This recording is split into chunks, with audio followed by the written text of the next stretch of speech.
Благодарам. Александър Дилиев, фитосанитарната управа. Прашањето кое што се насуваше во однос на пчелите. Фитосанитарната управа во ОС работа со Одлучената инспекторат за земјоделство и во баш многу тесна соработка и баш во овој се посветува големо внимание. Само во текот на 2017 година имаме повлечено повеќе од 97 ѓубриња по интервенција од инспекторите од инспекторатот заради некаков тип неправилност. Она што ги имаме регистрирано како производи за заштита на растенија се целосно од листата која што е дозволена во Европската унија. Значи немаме нити еден производ кој што не е регистриран во земјите членки на Европска унија.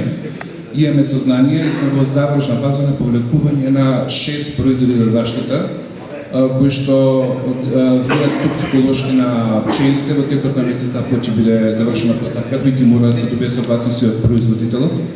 Така да во текот на нареден месец ќе биде одземени 6 ластувања и ќе биде дозволено потребата на нови производи само во оранжери, само во заштитени простори.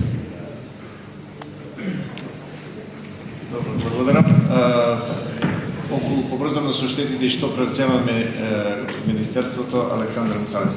Сега само тоа додам, ние и оваа година во програмата за финансиска поддршка ќе остана 70 милиони денари за 60% поддршка на полиците.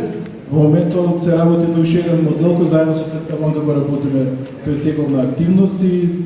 Во наредниот месец ќе можеме попрецизно да ви кажеме за каков вид на поддршка ќе биде за што се однесува за полиците и се надеваме дека со овој овие штети, лоши проценки кои што се умуваат од секторните компании ќе се намалат.